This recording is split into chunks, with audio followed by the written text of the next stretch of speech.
இன்றே டவுன்லோட் செய்து உங்கள் ஃபேவரட் ஷோக்களை என்ஜாய் பண்ணுங்க. நாளைக்கு பௌர்ணமி பூஜையில நீங்க ஏன் கலந்துக்க முடியாதுன்னு சொன்னீங்க? தவிர்க்க முடியாத காரணத்தினாலயா இல்ல அந்த பூஜையில கலந்துக்கிறத தவிர்க்கணும்ன்றதுக்காகவா?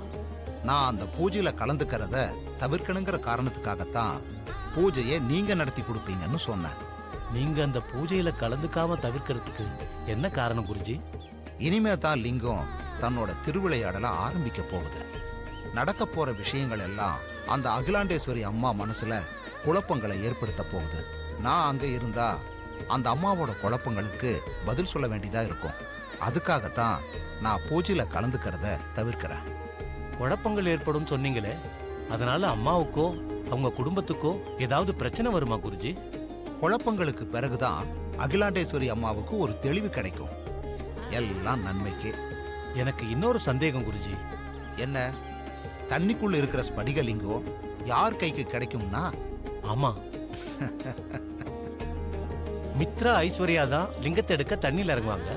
பார்வதி கரையில தான் நிப்பா. அப்ப எப்படி லிங்கம் பார்வதி கை கிடைக்கும்?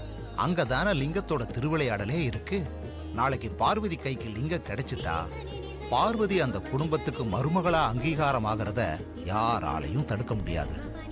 ஒருவேளை பார்வதி கைக்கு லிங்கம் கிடைக்காம போயிடுச்சுன்னா அப்புறம் பார்வதி எப்பவுமே அந்த வீட்டுக்கு மருமகளா ஆக முடியாது. நாளைக்கு என்ன நடக்க போகுதுன்னு அந்த லிங்கம் தான் தீர்மானிக்கணும். நீ இந்த வீட்டோட மூத்த மருமக, ஆதியோட லவபிள் வைஃப். அகிலா ஆண்டிக்கு அப்புறம் அவங்களுக்கு கிடைக்க வேண்டிய அத்தனை மரியாதையும் உனக்கு தான் கிடைக்கணும். இப்ப எதுக்கு ஐஸ்வர்யம் அத பத்தி எல்லாம் பேசிட்டு இருக்கீங்க? என்ன வர சொல்லி போன் பண்ணீங்க, எதுக்காக வர சொன்னீங்க அத சொல்லுங்க. நான் அதை தான் சொல்லிக்கிட்டு இருக்கேன், என்ன பேச விடு. நான் சொல்றத முழுசா கேளு பார்வதி. சரி சொல்லுங்க. சொல்றேன். குளத்துல மூழ்கி லிங்கத்தை எடுக்க போறது நீயும் ஐஸ்வர்யாவும் தான்.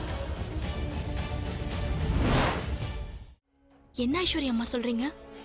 நீங்க குளத்துல மூழ்கி லிங்கத்தை எடுக்கணுமா? நியாயமா பார்த்தா நீயும் நானும் தான் குளத்துல முழுகணும் பார்வதி.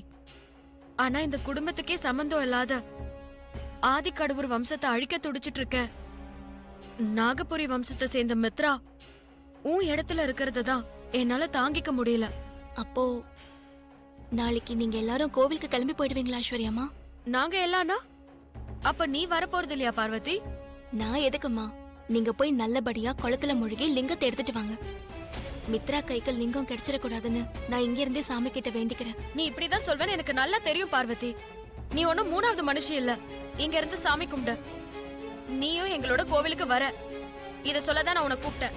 வேண்டாமா, நான் வந்தா வனஜாமா என்னை வச்சு ஏதாவது தேவையில்லாத குழப்பத்தை ஏற்படுத்த பாப்பாங்க. அதனால நான் அம்மாவோட கோவத்துக்கு ஆளாயிடுவேன்.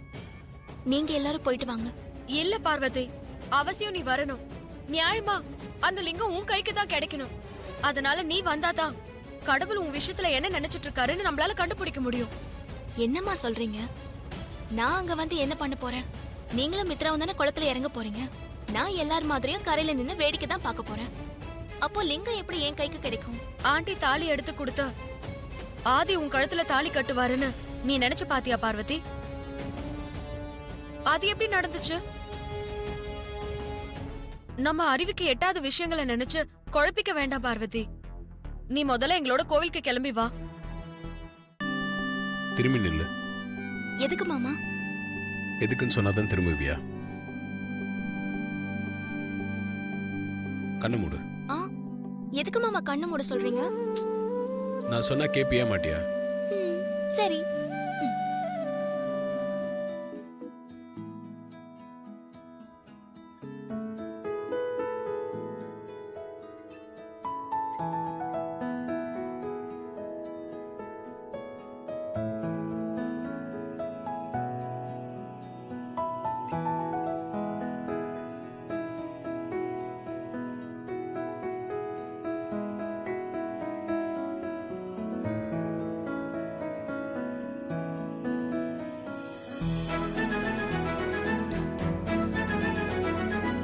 இன்னைக்கு என்ன மாமா விசேஷம்?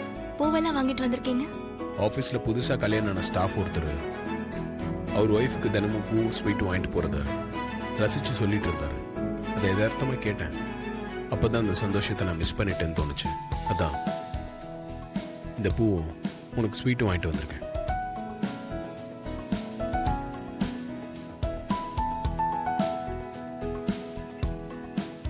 மாமா ஸ்வீட் எல்லாம் எனக்கு அவ்வளவா பிடிக்காது, ரொம்ப திகட்டும். இது உனக்காக ஸ்பெஷலாக ஆர்டர் பண்ணி வாங்கின ஸ்வீட். சாப்பிட்டு பாரு. ஆ? எனக்காகவா? ஆமா.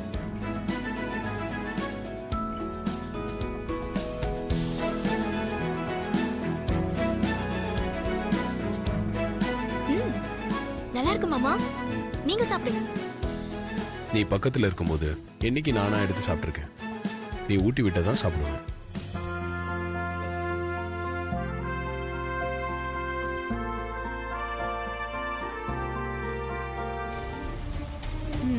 பூ எப்படி வந்தது? மாடியில என்ன பூக்கடை இருக்கா இல்ல ஏதாவது மல்லி தோட்டம் காய்ச்சிருக்கா? பூ எப்படி வந்தது? அது அது வந்து பூ. ஏய், பூதா வாயில என்ன புண்ணா? பூ பூ பூ பூங்கற எப்படி வந்ததுன்னு சொல்லு. பூ இந்த பூ சாமி கொடுத்தது. ஆ? ஏய், உனக்கு என்ன பார்த்தா எப்படி இருக்கு?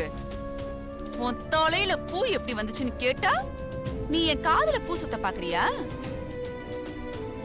இப்ப மட்டும் உன் தலையில பூ எப்படி வந்துச்சுன்னு நீ சொல்லல. உன்ன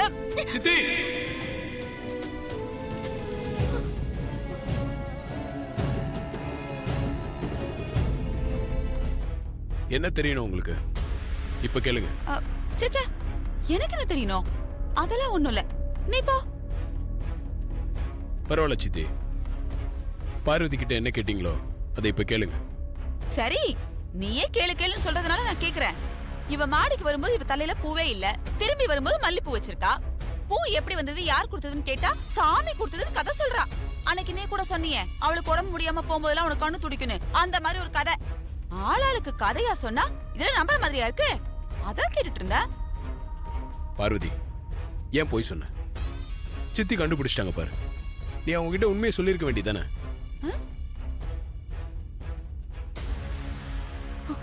நீங்க என்ன சொல்றீங்க பெரியயா? பூ எப்படி வந்துச்சுன்னு அவங்க கேட்டா நான் தான் வாங்கி கொடுத்தேன்னு சொல்ல வேண்டியதானே? எதுக்காக சாமி கொடுத்துச்சுன்னா போய் சொல்ற? நான் உண்மையதான் சொன்னேன் பெரியயா. எனக்கு சாமியும் நீங்களும் ஒண்ணுதான். அதனாலதான் சாமி கொடுத்ததுன்னு சொன்னேன். வரேன் பெரியயா.